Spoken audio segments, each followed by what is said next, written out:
agora vai iniciar a transmissão. Quando ficar verde, já pode falar.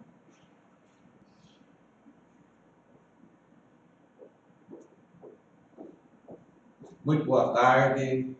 Estamos novamente aqui nesta quinta-feira para apresentar o nosso programa Trabalhador em Foco, na companhia dos colegas Dr. Emerson, Dr. Ariane. Estamos vindo de uma pequena viagem pela FEMERGS, na companhia do presidente Wilson.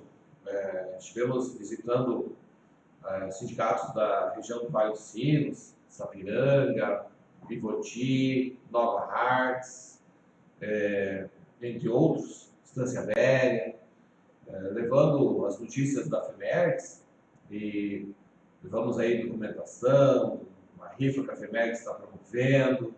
Passamos o dia ontem na estrada, um dia bastante frio, com neve, né, inclusive, né? Pegamos neve, eu e o presidente Wilson, próximo à Soledade, ontem à noite, mas muito proveitosa a viagem.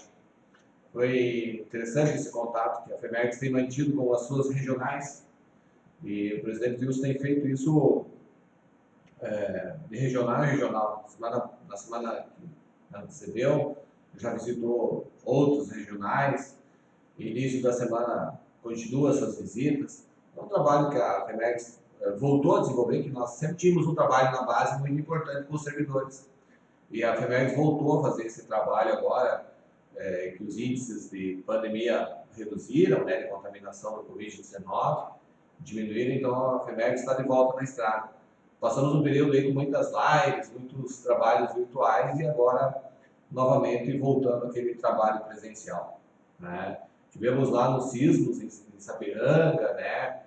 Conversamos com o presidente, em Estância Velha com a presidente Rosane, sempre muito bem recebido pelos sindicatos. E esse é um trabalho importante que a FEMERGS faz, e nós aqui como assessores jurídicos da FEMERGS, a doutora Ariane, que trabalha mais até com as ações, né, da FEMERGS, esse contato sempre muito importante. Cansativo, chegamos tarde na noite, mas satisfeito pelo resultado da viagem. Dever cumprido, né? Dever cumprido, claro, com certeza. Não sei se vocês viram aquela questão do Vale Alimentação, né? A Lei 173, Lei Complementar 173, ela vedou algumas questões referente a reajuste, reposição. Nós fizemos aqui o parecer aquele no sentido que é possível conceder. O Tribunal de Contas já entende que não, o Pleno do Tribunal de Contas, na verdade, entende que não. Isso também não de forma definitiva, isso ele decidiu uma cautelar. E o Tribunal de Contas, através do sistema de auditoria, emitiu uma nota técnica favorável, então ficou uma situação meio conflituosa. E algumas entidades que assessoram os municípios entendem que não pode, então é um campo que ainda há uma certa controvérsia. Mas muitos entendem que não é possível dar o reajuste do Vale Alimentação, né? E agora, não sei se vocês viram, recentemente saiu o Poder Judiciário, né, os cidades de classe do Poder Judiciário conseguiram obter a reposição, o aumento, digamos assim, do Vale Alimentação. Acho que essa é uma questão bem interessante, que os sindicatos que, se não conseguiram a reposição da remuneração, dos salários dos servidores, eles podem agora buscar, talvez, essa questão do vale, né? E aí até uma ação que o sindicato pode mover, né, como substituto processual, né? O sindicato pode atuar nesse campo, substituindo os servidores, né? Eu achei bem interessante, até tem o corte aqui das decisões, e fundamentou-se o entendimento de que, como se passou o estado de calamidade, né, e aí não abrangeria mais a vedação da 173, e se concedeu essa possibilidade do reajuste do Vale Alimentação. Que não se trata de um aumento nem de uma criação, né? Uma reposição inflacionária. O Vale Alimentação seria uma reposição da moeda. Isso, em cima do valor do vale, né? É bem interessante. Achei bem interessante, e interessante que a entidade de classe que conseguiu é a entidade de classe dos servidores do Judiciário, né? Inclusive de forma administrativa, não houve uma decisão judicial, digamos, um processo.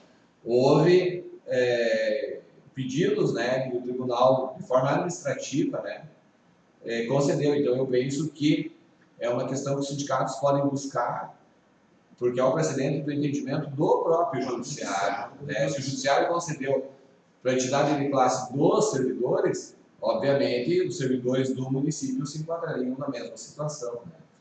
Acho que essa é uma questão, eu até achei a decisão do Paraná e achei do Tribunal de Justiça nosso aqui, né? E me parece que a associação dos servidores do Ministério Público não tiveram êxito, né, nessa situação, mas os servidores do Judiciário teriam tido. Acho que é uma questão que vai se debater para frente, e até nós pensamos que a gente pode elaborar um material, né, e divulgar via FEMERGS sobre essa possibilidade para os sindicatos, né. E aí, doutor Emerson, como estão as ações dos técnicos de segurança, dos técnicos de enfermagem? Os auxiliares. Auxiliares, né? Nós temos algumas ações aqui do município, aqui da região, né, que estão se pleiteando esse desvio, né, essa diferença salarial entre o cargo de técnico, né, de enfermagem, daqueles auxiliares que na verdade, dos auxiliares para os técnicos. Isso, exatamente, eu acho que eu falei bem, né? Então, algumas questões têm que ser analisados, verificados junto à legislação com relação à descrição analítica das funções de cada um, né? Verificar as atividades que são desempenhadas nos postos, enfim. Mas só para entender, na verdade, os auxiliares fazem a mesma função que os técnicos e ganham menos. Exato, tem essa diferenciação salarial. Então, as ações que nós temos aqui no escritório, a gente busca essa diferença, que muitas vezes isso depende de município para município, mas geralmente se estabelece essa diferença salarial, né? Geralmente de 1 LPM, enfim, depende de cada município, né? Então, o que a gente busca demonstrar é que essas atividades não existe uma diferenciação, né, das funções que são desempenhadas pelos dois, as mesmas atividades, e porém há essa diferença salarial. Então, a gente busca essa indenização para a fim de que... E na forma de indenização, né? Indenização, isso, na verdade. Que um acaba exercendo uma atividade do mesmo nível, né? E ele está sendo remunerado menor. O técnico, a descrição ali, analítica do cargo, ele é mais complexidade que seria um auxiliar. Porém, diariamente é executada as mesmas funções, não existe essa diferenciação. E às vezes, assim, acontece de no posto não ter um técnico, ter só auxiliar. Exato. E ele acaba fazendo a função do técnico. A mesma função. Por exemplo, aplicar vacinas, né? É o caso de uma cliente que nós temos aqui, né? Agora eu me lembrei do caso em que ela, inclusive, é responsável pelas vacinas, né? Agora, nessa época que está tão presente a questão das vacinas, né? Ela é concursada como auxiliar, nas atribuições dela não está aplicar vacina, e está nas atribuições do técnico, e ela acaba fazendo, desempenhando a função, as atividades na prática do técnico, né? E aí, então essa é a possibilidade de buscar judicial, né? E na verdade nós buscamos na forma de indenização isso, né? Tá? Buscar a diferença. E o que precisa para a gente, né, para a pessoa que está interessada, para encaminhar uma ação desse tipo? Inicialmente precisa verificar com Não, primeiro contratar nós, né? ou algum advogado, né, da sua confiança, né? Você tem em mãos a ficha financeira.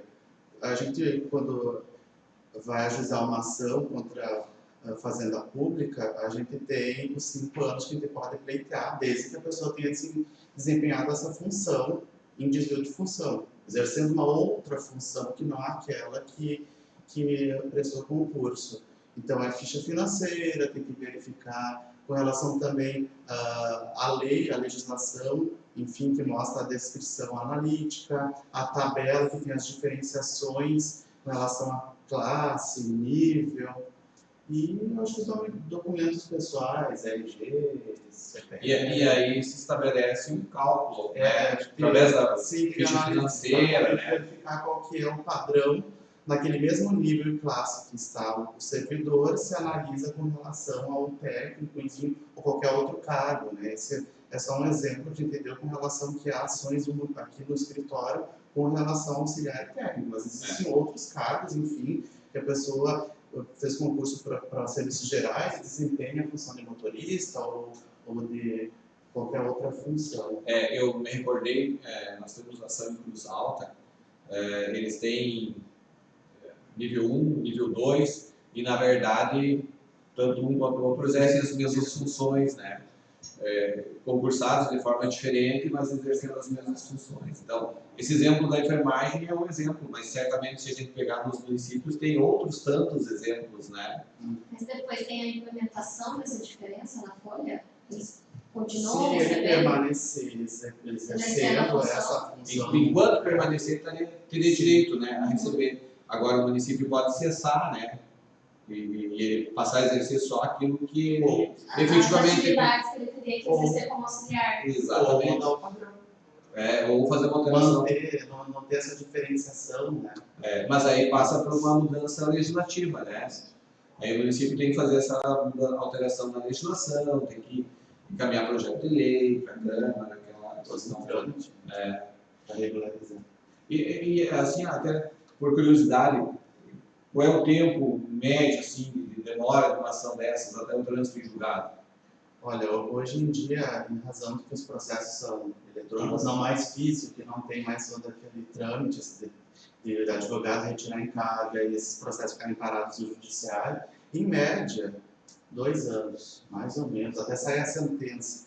Né? Mas ele acabou aumentando em razão da pandemia, porque teve toda uma suspensão de prazos. Se nós tivéssemos um tempo de normalidade, menos que isso, menos que isso. Com toda certeza. Bom, ano passado nós tivemos aí um largo tempo que todos os prazos estiveram suspensos, né? Esse ano, no período da pandemia, aliás, no período em que nós tivemos com a bandeira preta, também os prazos suspensos. Aí tivemos a questão do ataque dos hackers, né, do sistema do Tribunal de Justiça. O site ainda permanece instável. Pois é. Dificulta muito o trabalho do advogado. Então, novamente, nós estamos com a atividade, os prazos suspensos, né? E isso até é bom que o pessoal saiba, né? Essa é uma dificuldade que nós estamos enfrentando hoje, porque nem o servidor, nem nós tem acesso ao andamento dos processos. Está muito difícil essa situação técnica no tribunal com relação ao andamento, enfim, dos processos eletrônicos, né? E isso acaba gerando, assim, uma insatisfação, né, das pessoas que buscam o judiciário, porque quem busca o judiciário tem um problema para resolver, né? Na verdade, tu só vai para a justiça quando tu tem algum problema. E aí, se tu encaminha no judiciário uma demanda e essa demanda não tem andamento, e isso está lá, um problema técnico do tribunal, é bem complicado, né? A pessoa fica, com toda razão, insatisfeita. E nós estamos nos alongando aí há vários dias com essa situação, né? Desde que aconteceu esse incidente, não se normalizou por um breve período, né? E agora no mês de julho a gente está quase o mês inteiro com problema no sistema de novo. É bom que as pessoas saibam e aí as pessoas compreendam muitas vezes essa situação, uma situação técnica no sistema de informática do Tribunal de Justiça. Então, mas voltando à questão das ações, se nós tivéssemos aí uma normalidade, não tivéssemos pandemia, não tivéssemos situações aí técnicas, em torno de um ano e uns meses, né, nós teríamos um processo desses julgado. É pelo fato de que o processo eletrônico tem certos atos processuais que nos físicos se tornariam mais moroso, mais demorado. O eletrônico ele é mais ágil, mais sério. E às vezes, por mais que tenha o eletrônico, tem questão da audiência, que as audiências ficaram suspensas, muitos aguardando inclusão em pauta, que acabou demorando um pouquinho mais o andamento do processo. Até se está realizando, né, audiências virtuais. Acho que essa é uma questão interessante. As audiências virtuais acabaram encurtando distâncias, né, e tornando, digamos assim, o que era lento, uma tentativa de tornar um pouco mais ágil. Acho que essa foi uma iniciativa interessante de fazer as audiências virtuais. O nosso problema hoje é a suspensão dos prazos, né, a falta de acesso ao sistema do tribunal. essa instabilidade. Instabilidade é bem complicado isso. E aí, o servidor precisa buscar a ficha financeira onde, doutor Emerson? Isso geralmente fica na área da Secretaria da Administração, Recursos Humanos, né? Dependendo mais ou menos de como cada município se organiza. Mas é na área de Recursos Humanos da Secretaria da Administração. Até para quem está nos escutando compreender o que é a ficha financeira. A ficha financeira, ela aparece anualmente, mensal, mas sai uma folha, corrida toda a remuneração, todo o contra-cheque mensal numa única folha.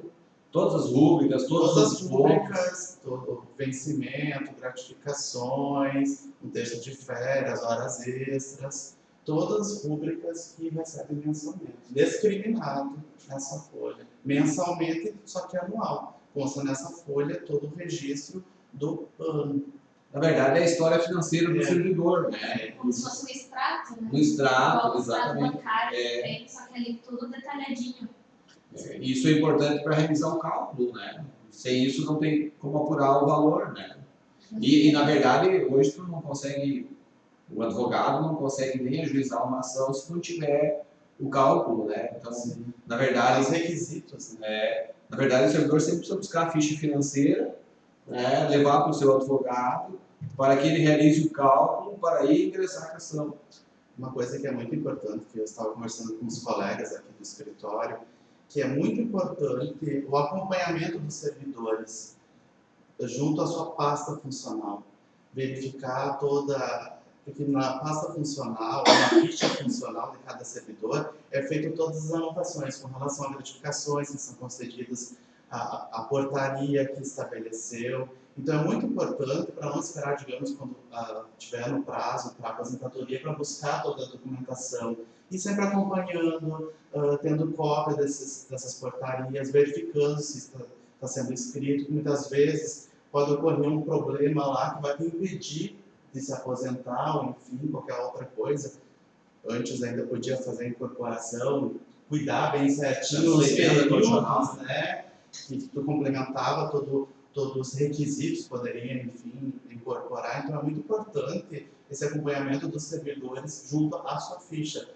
Ficha funcional verificando todos os teus vencimentos, mudança de nível, classe, ter junto consigo cópia disso, né? Como uma forma de prevenção, enfim, de perder, extraviar alguma coisa, um documento ou uma precaução. Na verdade, assim, isso é uma situação que os municípios, alguns já estão informatizando, mas grande parte ainda está lá no fichário, né? E aí fica muito fácil, né? Se perder documento, né? Se perder a história. Quando tu tirou férias, quando tu tirou a licença, quando esteve de atestado. São situações que acabam se perdendo, né? Muitas vezes por falta de uma informatização ou por falta de um controle. Até que muitas vezes no RH passa diversas pessoas. Ó. O cidadão é 20 anos, 25, 30 anos funcionário, servidor público, né? E imagina quantas pessoas passaram no RH nesse período, né? Cada um se organiza de um jeito também, né? Exatamente. Então, e inserir esses dados no sistema ou, enfim, fazer essas anotações, a ficha é feita por os servidores. Isso pode estar sujeito a algum erro, digitação ou anotação. Então, por isso é muito importante o próprio servidor acompanhar a sua ficha funcional. São situações práticas, né, que a gente vivencia aqui, da dificuldade que o servidor tem. Eu até, dias atrás, agora, vou comentar aqui por curiosidade, o servidor me procurou, a empresa não era servidor público, na verdade, era um trabalhador, a empresa encerrou as suas atividades, né? E aí não se sabe aonde foi a documentação e ele não tem os documentos necessários para buscar a aposentadoria na forma que ele quer, digamos assim, para comprovar a atividade especial. E aí, vai fazer o quê? Sabe? Muito difícil a situação do servidor. Não se tem registros, né? A empresa fechou, não se sabe o que aconteceu com a contabilidade da empresa. Então, o servidor está numa situação difícil, né? Por isso que é importante sempre o servidor ter os seus documentos, ou ter cópia dos seus documentos, o perfil psicográfico, muito importante que tenha, para que quando for encaminhar efetivamente algum benefício ou ajuizar uma ação, não faltem documentos, né? Que às vezes não pegam a via, ou não guardam, daí depois lá pra frente, quando precisa, já não tem mais, né? Nós estávamos falando essa semana também com relação a empréstimos, a gente sempre tem a cópia Do contrato, do é. contrato. Sim. Qualquer documento é sempre importante ter uma cópia. Então, hoje nós conversamos assim mais informalmente, né? E vamos falando de assuntos práticos, né? Essas dicas importantes do servidor levar consigo cópia dos documentos que deixa lá no RH, para ter um controle da sua situação funcional. Também aqueles servidores que, porventura, estão trabalhando em atividades diferentes daquela do concurso, podem buscar o judiciário, né? Ou para acessar, ou para buscar uma indenização, dependendo do caso. Fiz um relato aí da pequena atividade da FEMERGS, e amanhã gostaria de convidar todos vocês para estar conosco, porque, como vocês sabem, agora entrou em vigor a Lei Geral de Proteção de Dados, e os sindicatos têm dados dos servidores, muitos dados dos servidores, né? E é importante que os sindicatos, então, convido a todos os dirigentes sindicais para que nos assistam, saibam, digamos assim, como tratar esses dados, até sob pena de responsabilização. Então amanhã nós vamos falar apenas sobre isso. Eu gostaria de convidar todos para assistir, vai ser muito importante, tem orientação nova e é uma lei nova que surgiu agora. Então eu convido para nos assistir amanhã. Muito obrigado e até amanhã. Boa tarde, até.